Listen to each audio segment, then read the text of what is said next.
Social entrepreneurship is no longer about spending more in good places. It's about making more meaningful and intentional decisions with how you spend your money. When people have less to spend, they spend with purpose. A few years ago, we were told to vote with our dollars. But what happens when you don't have any more dollars to vote with? Hear me out. Right now, we're in a season of tightening and being more careful, but that doesn't mean the desire to do good disappears. When I began my career as a social entrepreneur back in, it was 2010. We were a hopeful people. Barack Obama was our president. He was still not fully gray yet. By the time I moved to Liberia, it was 2011, and we thought that you could choose to do good and save the world. To a certain extent, I still believe that. Otherwise, I wouldn't be starting a wellness brand. I would be figuring out how to learn ChatGPT in and out and use AI and drink up all the water in the world. Back then, social entrepreneurship was this thing. I even remember being selected to travel to different cities and countries to speak about social entrepreneurship and network with other social entrepreneurs. There was a sweet spot era where people were like, I can spend money and do good and create the change that I want to see in this world. And I'm not going to blame it on no orange man, but something shifted in the economy. And at this point, I just went and filled up my car and it cost me $55. And last year it cost me $35. So with changes like this, when people are trying to decide whether they're going to be able to take their family on a vacation or not, they can't necessarily afford to be considerate about the handcraft makers in Kenya, in Ghana, in Liberia that we maybe wanted to support. Social entrepreneurship relied on consumer choice, and right now people are extremely financially strained. We can't save the world through shopping while people are worried about gas and groceries. In African cultures, wealth is not just about what you can buy. It's about what your community can sustain together. So I'm going to talk about how we can use African wellness principles in a time like this, in a day like today, when we want to make sure that we are being intentional and meaningful with our dollars, with our thoughts, with our choices, but it may be a little tight. So the first thing is, with African wellness, prosperity is not always fast, right? We don't mind that things move in seasons. There are some seasons where everything is abundant and plentiful and ripe and ready to pick, and we're enjoying and we're dancing and everything is lively and abundant.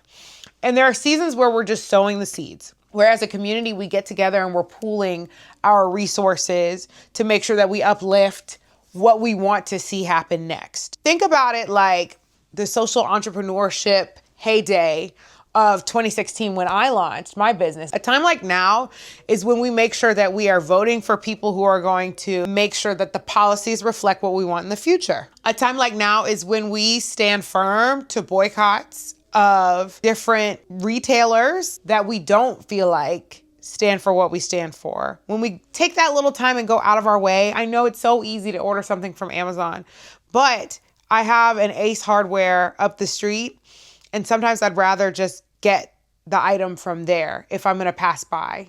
Simply voting, right? I think voting is so important, and that's something that's free that we can do. Being mindful with your rituals, of course. One of the things that I love to do is still farmers market shop. There's something about, I even grab a little Ghana basket to go farmers market shopping because I appreciate shopping from farmers that are my neighbors versus going to the supermarket and getting old, picked over produce. By making that little decision, I'm romanticizing my life first and foremost because hello, who still gets to go to farmers markets and buy produce and interact with farmers, right? That is so romantic. So it's just a joyful experience for a weekend afternoon. But I am spending my dollars with people who need that money. Maybe they're not able to get those big contracts with the Krogers and the Albertsons of the world. So something else that you can do is to intentionally romanticize your life by supporting smaller businesses, just where possible. Western wellness says buy supplements, pay for this retreat, buy more ClassPass credits, buy all these things. Western wellness teaches you about buying more in order to solve the problem. But I think at a time like this, we should consider community even more. When is the last time you went out of your way to pick somebody up from the airport? I know that the more convenient way of life is somebody calls an Uber. We know that. But back in the day, my mom would pick people up from the airport. And that is something that will help me save $100, right? Maybe I'm shooting her gas money that's $40 and we're spending time together. Social entrepreneurship was always about building community. And I think in our daily lives, we can find ways to save money that build community. Community is going to sometimes be inconvenient, but that is what community is. They say a lot of people want a village, but they don't want to be villagers. And this makes the most sense when you're moving. Instead of calling a mover to pack up all your boxes and paying that moving company, $2,000? It cost me $2,000 to move out of my apartment. It was a 2-bed. Instead of calling a moving company to box you all up, call your friends, grab some pizzas, play some music. Let's drink all the leftover liquor so we don't have to pack it up. That keeps money in my pocket so that I can make decisions that vote for the future that I want. 2 men in a truck don't need my $2,000. Maybe they need $750 to just get those boxes that are already packed into the storage unit. But in the meantime, I have that extra money that I have saved that can go toward whether it's me buying more product from my vendors or from me going to the farmer's market and buying a nice cut of meat from the local butcher. I also want us to consider that ritual is how we maintain our mindset when the world is going crazy. I would be remiss if I did not talk about the overconsumption in the world. I saw 2 different consignment shops close in Midtown Atlanta. And look, your girl loves a new look. I love a new outfit. But we have to address, what is the feeling that having a new product is giving you? And do you feel like you can get that feeling elsewhere? Let's think about it. Spending money on that dress, what is it lighting up inside of you, right? Are you sure you looked in that closet to see that you didn't have anything else that you could have worn? This robe and jumpsuit, this is 4 years old. I'm a clothing designer, right? So you know I have all kind of new things. I wanted to sit in a robe today and feel fabulous, so I pulled this out, this 4-year-old ensemble. If you buy smart, you don't have to keep buying. And as a fashion designer, I should not be encouraging you to buy less, but that's why I make things that I think are incredibly special.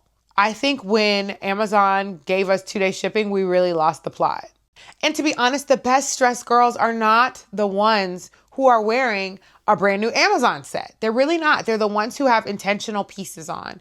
They're the ones who have vintage pieces on. The ones that have taken the time to curate a whole look of things that they bought 4 years ago, of things that were handed down to them, at things that they found at this festival. They're not the girls. I've never seen a girl in a Fashion Nova set and been like, oh, she bad. Her style is immaculate. Maybe I said she was bad. It just depends. The booties be popping, the titties be perky. I get it, right? But I never was like, wow, her style is impeccable. Look at the next Jackie O. Never said it. Let's circle it back to social entrepreneurship. When we've saved the money by showing up as a community for people in our community, let's take that money and buy pieces that matter. I don't want this to sound like an ad for me and my company. It's really not, because you're not always going to buy everything from me. I have a beautiful client base that knows that when they spend with me, I'm going to West Africa, I'm putting things together from there. They know that I'm hand dyeing things with intention. I want the silhouettes to be popping. I love that right now I'm in my hot single girl era. There are 4 dresses in that closet that I have rotated in and out for the past 5 years. When I'm in my hot girl vibes, I maybe changed the shoe. I definitely changed the wig. That dress makes me look so good. I don't need a ton of them. I understand that Amazon makes a lot of money because you're spending a lot of money with them. And to bring it back to the social entrepreneurship of it all, if you buy smart, you have more money that you can spend on social entrepreneurs or endeavors or in the community or whatever that speak to what you find is important. I'm going to bring it back to what I just said. In African cultures, wealth is not about what you buy. It's about what you can sustain together. As we live in times like this where it's uncertain, we have to make choices that reflect the future that we want to walk into.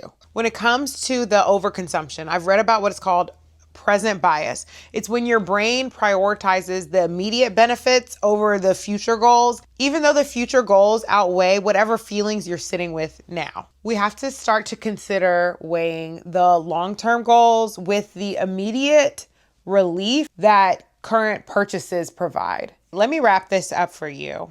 In tighter economic times, social entrepreneurship does not disappear, it simply evolves. People become more intentional and every dollar becomes a decision. Social entrepreneurship is no longer about spending more in good places. It's about making more meaningful and intentional decisions with how you spend your money. When people have less to spend, they spend with purpose. The economic pressure is not going to erase the conscious consumerism, but it is going to refine it. It just becomes more intentional. And I do believe there will be a time when social entrepreneurship rises to the top again. It just has to, because we truly cannot just let billionaires run away with this world. Then we'll lose all the things that are good and colorful and meaningful. And that's truly not a world we want to be a part of. So anyways, I am still doing my Pilates sock giveaway. If you want some hand-dyed Pilates socks, I am upping the ante. I am still 30 people away from my first 250 subscribers. All right. And your girl has an ego. I am trying to hit that number very soon. So my award-winning Pilates socks, I said I was going to give away one pair. Where's the other sock? I said I was going to give away one pair. I'm doubling it. When I hit 250, one of you lucky subscribers is going to get 2 pairs of my Pilates socks. So please subscribe if you haven't yet for more of my hot takes. And I'm so honored that you're here. So anyways, at 250 subscribers, I'm going to do my drawing and I hope it's you. And if you're one of those people that feels like I never win anything, oh my God, the odds are in your favor. 1 out of 250. When I do my next giveaway, it's going to be 1 out of 500. You want to be in this giveaway, right? Because you have the chance to have the coziest, most perfect Pilates socks. You can go to Pilates and be like, I am the most ethical bitch on the reformer right now. Imagine having that story to tell. All right, I love you and I look forward to seeing you with the next video.